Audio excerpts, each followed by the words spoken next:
Welcome to this series exploring innovation, progress and achievement using a technocentric paradigm by Ash Stuart. You may want to also read Ash's original Substack article for the best experience, including footnotes and other details. Episode 37, Finding the Medium, Turning the Page. The substrate of progress, making knowledge growable, storable, durable and shareable. You might have realized, reading the last few articles, that they have been heavy on the question of intellectual activities and achievements, perhaps more so than in the previous decades of our treatment until episode 30. But we have to talk about the very medium that underpins a good part of this progress. First, let's see what our fictional friends are up to. Steve and Brian are sat at the table looking rather worried indeed. The kingdom is at war with a neighboring one. But the worst part is that that kingdom has been the supplier of the materials that make up the writing medium. This supply chain crisis is threatening to have a knock-on effect on everything here. Steve and Brian have been at the service of the local duke, Steve handling copious amounts of record-keeping around the bureaucratic apparatus, and Brian managing crucial tax and accounting records. And now, the additional demand of maintaining war logistics could have further augmented their income, but for the dwindling of the very resources they need for all this. The writing is on the wall. Well, no, that's not the medium in question here, but stick with me. Either they find a way of fixing this problem, or lose their jobs, perhaps everything. And this is urgent. The Duke has a high regard for our friends, but that only means more expectation and correspondingly more disappointment if they don't turn things around. So Irene and Brenda turn up and are like, "Guys, what's the matter? From your faces, it looks as if the sky is falling." But once they come to know the gravity of the situation, they join the lads, determined to find a solution. It's now their third session in 3 days. They've been brainstorming, discussing all sorts of potential solutions. Smuggle the precious raw material from the enemy kingdom? Nah, too dangerous. Maybe hire mercenaries to do so? Still, murky waters. Maybe invent a new medium? But how? And suddenly Brendan notices Irene has been fidgeting quite a bit. She's like, "What's that hanky you're playing with, Irene?" She takes this white piece of cloth from Irene, and she's like, "Why is this so stiff and weird?" Brian is furious. "Come on, Brenda, we're about to lose our livelihoods, and you are curious about what Irene's got in her hands?" Steve bursting out, "And you, Irene, playing with useless stuff while we're trying to solve this problem? It's do or die." But Brenda is still feeling out the hanky with curious looks on it. Well, Iris, the cat, was rolling on it, so it's become somewhat stiff and starchy. Brenda is then like, "Hold on, can we scribble on this?" Pulls out a quill, tests it. All goes quiet. Wait, is this it? And then Steve is like, "Come on, Brenda. This is just a piece of rag that Iris rolled over on. Are you saying our cat is going to become the manufacturer of a new writing material? This is downright silly." But Brenda is unfazed. She's like, "You know what? This texture, the flatness, the stiffness, feels just like what came of that pulp of leaves I saw out in the garden."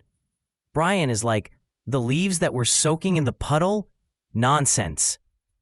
What's some wet, rotten leaves got anything to do with this? This is totally gross." But Irene now adds, "Oh yeah, that pulp then dried out in the sun, which was particularly fierce this week?" Brenda going, "Exactly. And then our dog Bruno was rolling all over it. That was actually after Bruno dragged it next to the fireplace. It kept rolling over. Wait, let me get it. Right here, so we can make this ourselves in bulk. Leaves in pulp, heat, flattening, more working. Look, I can write on this Bruno roll just as on Iris roll. We're on a roll. Many rolls. Pulp fiction to plain fact. Right, so this, of course, is paper. But the real process here took centuries to pan out. In fact, just as we saw in episode 28, how the zero-based number system we use today developed only in ancient India, so also paper as we know it developed in only one culture, ancient China. See footnote here. And just as it is easy for us to take for granted the value of the Indian numerals, so it is with paper, because they've both so intrinsically become a part of our life. I now wish to demonstrate the value of paper, why it was an innovation on multiple fronts. Give me a chance to make my case, a white paper, if you will. Paper came to be of widespread use in Europe only after the year 1000. But there was paperwork. I mean work on making paper way back in China. The traditional attribution is to an imperial eunuch named Kai Lun in the year 105. But archaeological investigations have revealed that they were working on early forms of paper in China even in the couple of centuries before the turn of era. Kai Lun, in fact, made its production systematic and obtained royal patronage to transform it from a niche to, let's say, a mass-produced commodity. This key transformation happened during the Han Dynasty, one of the most formative and important periods in Chinese imperial history. Prior to this, the main medium of writing in the Far East, as we can imagine, was bamboo, but paper was a huge material improvement, as I'll demonstrate shortly. Papermaking to paperwork. Another huge milestone in the history of paper takes us to the later Tang Dynasty, roughly 3 centuries from about the year 600. The Tang Empire expanded on an elaborate system of bureaucratic recruitment, a key component of imposing centralized, top-down control on the masses. And the cornerstone of this was the examination system, a hugely important and consequential institutional innovation which merits a separate full article of its own. Watch this space, which, as the name hints, involved subjecting large numbers of candidates to exams in order to qualify for imperial bureaucratic service. The pass rates of 1 to 2% suggests massive candidate volumes. It's not hard to imagine how this is intimately bound to the availability of large quantities of a cheap and easy-to-manage writing medium. The economics and logistics of such a large-scale operation would just never have been possible without something like bamboo. We're talking hundreds of thousands of candidates annually. Right, we have 112,245 candidates this year. How many bamboo forests do we need to clear, Minister? Well, my lord, all of them. And then, beyond entering the civil service, there's all the paperwork in administering the whole empire. Leaked papers! It is said the Chinese fiercely guarded the secret of papermaking. But there are limits to how much and how long innovation can be kept hidden, be it by a centralized authority or inward-looking forces. The flashpoint in the story is the Battle of Talas, fought in Central Asia in 751. We saw in episode 32 and in episode 33 the rise of the Abbasid Caliphate as part of the emergence of Islam as a potent military force, and under the Abbasids, the golden age of Islam, roughly the 5 centuries from 750. The battle was fought on the Talas River, present-day Kazakhstan and Kyrgyzstan, between forces of the Tang dynasty and the Abbasid army, leading to a victory of the Abbasids. The story goes that the Abbasids got a few of the Chinese prisoners of war to show them the secret of papermaking. I mean, hiding the secrets of papermaking is harder than swallowing a piece of paper with secrets in it, you say. However, although this makes for a neat story, this has been largely discredited by modern archaeological and other investigations. Paper had been used in Central Asia even before that pivotal battle. At Crossroads. Let's pause to look at this place a bit closely, because it's an extraordinary story we have sadly forgotten. For many centuries before this date, Central Asia had been a large, highly populated, and urbanized, thriving civilization. The Greek geographer Strabo in the last century BC calls it a land of 1,000 cities. The population was highly literate, numerate, and cosmopolitan. A notable section of the population was Zoroastrian, but the Buddhist presence was even more pronounced, especially the further east you went. There were also Greek settlements predating Alexander, with the Hellenistic elements accelerated after his conquests. And then there was a notable Christian, or specifically Nestorian community, one of whom we met in episode 33. With all of them living in an atmosphere of religious tolerance, free thought and expression, including ideas of atheism and skepticism. The Middle Way. Of all these, Buddhism is said to have played a foundational and a transformative role in the intellectual and material culture of Central Asia prior to the Arab conquest, in particular in the sphere of literary matters, establishing a tradition of textual scholarship over the course of 1,000 years before the rise of Islam. Thus, we can see that there was a golden age of Buddhist-driven Central Asian culture that lasted about a millennium before the pivot in 750, and thus meriting another spin-off in its own right, which also I intend to come back to in the future. And as part of this highly fertile intellectual, literary, and religious Buddhist environment, which in significant part involved a large amount of intellectual exchange between India and China, or from India to China, including copious amounts of translation of Buddhist texts from Sanskrit and Pali into the Chinese and other languages, it has been found that paper was a key component. 751 was thus a turning point mainly militarily, in that with the Abbasids victorious, they were able to impose their rule and religion on what we know today as the stands. The focal point, from the perspective of the paper story, is Samarkand, which emerged as the key center of paper production, and the Abbasids made further innovations to industrialize papermaking.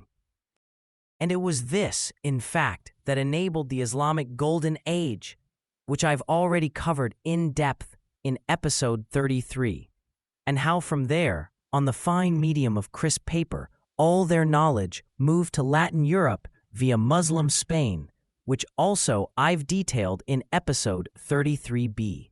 And then, just as we saw in episode 28, how Europe was resistant to adopt the Indian numerals with the zero, it took a few centuries of European resistance before paper became widely used in the West. A new chapter. So now, let me address the question of what the big innovative leap paper was. And to do that, we must pause to look at the previous alternatives. In episode 16, when I discussed the invention of writing, and in related pieces such as episode 24, we saw that some of the earliest writing was on clay, specifically cuneiform letters wedged onto soft clay and then baked to harden. We saw in episode 20 and episode 21 how this method largely disappeared with the collapse of the Bronze Age in Western Eurasia. In the classical period, when writing made a comeback in an entirely new way, as we saw in relation to episode 23, this was done mainly on papyrus, its source originating almost solely from the Nile Delta in Egypt. It's not hard, therefore, to imagine the monopoly Egypt had on this material during classical antiquity. In fact, my fictional story above indeed has a historical precedent when Ptolemaic Egypt banned papyrus exports to rival Pergamon. Thus, in the early years of the Christian era, Europe began to move to another alternative, parchment, or vellum, which was made out of animal skin. This was the main medium all across Christendom until the eventual adoption of paper. In China itself, there was a tradition of writing going way before the advent of paper, as we saw above. Prior to paper, Chinese writing was done on bamboo, wood strips, or even silk. Finally, in South and Southeast Asia, there was writing based on palm leaves, which were stitched together. The Sanskrit word sutra is in fact literally the same as the Latin sutura, our suture, of sewing, stitching. The tricky trilemma. The problem with all these alternatives is this: out of the qualities of affordability, that is cost, portability, that is lightweight, and durability, that is resilience, each of these other writing mediums only provided two at most. Bamboo, while convenient, is extremely bulky and thus not viable for large volumes of writing. Papyrus, as we vividly saw, is, or was, extremely geographically limited. Palm leaves, while very light, has massive problems of durability. It's significantly less long-lasting and prone to mold and rot compared to the others. Finally, parchment, while durable, was extremely expensive. Furthermore, being made of the hides of sheep and goat, it was not only massively resource-intensive, but thus also hugely environmentally and ecologically questionable. Cheap and cheerful. Paper happily solves all these problems. It's not bulky like bamboo or parchment. It's more durable than palm leaves, and if well made and kept, than papyrus. It's not as resource-intensive and expensive as parchment. But here's the thing. The making of paper is a bigger innovative leap than these others. It's not obvious, as we can imagine, and I hope I've demonstrated, that it's possible to get to a material like paper from a bunch of rotten plant matter soaking in water, pulp. It actually took centuries of incremental innovation, first in China, then in Samarkand, and the wider Islamic world, including Spain, and finally in 1200s Italy. All this amounts to significant technological progress in material, chemical, and mechanical fields, and in so facilitating, also a fundamental institutional innovation. Paper is perhaps a classical example of my paradigm of technocentric progress, where I define technology as both artifactual and institutional. Let's have a quick comparison, especially from an economic and ecological perspective, how much this matters. See comparative table here. So let's see what we can put on paper. The development of a vast bureaucratic state making for the establishment of the vast imperial might of China, paper. The centuries-old flourishing of a vast body of Buddhist intellectual, literary, and religious activities as part of a Central Asian Golden Age in the corridors between India and China, paper. The succeeding years of the Islamic Golden Age and its transmission to Latin Europe, paper. Guess what? We haven't even touched upon the biggest story of this all. I'll come to it in episode 42. But for now, let's think about this. As I've said, it's easy to take something like paper for granted. Furthermore, we have in some sense now gone past the age of paper, you might say, with our lives increasingly lived in a digital world. But doesn't paper stand at the cornerstone of the bulk of human intellectual achievement, at least in the last 1,500 years, if not more? But even as we may feel we are ready to consign paper to the waste paper basket of history, what is the durability of our modern mediums? The stuff we have in our smartphones and computers, on flash drives and hard disks. Is our data on silicon also just writing on sand?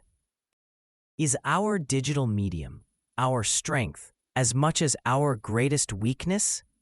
Remember the Bronze Age, which collapsed suddenly and catastrophically when they couldn't source tin. Picture this hypothetical scenario: a single meteoric static boom of a physiochemical electromagnetic composition not known to us on Earth, at a stroke erases all digital storage. Is our modern store of knowledge a digital Library of Alexandria fire waiting to happen?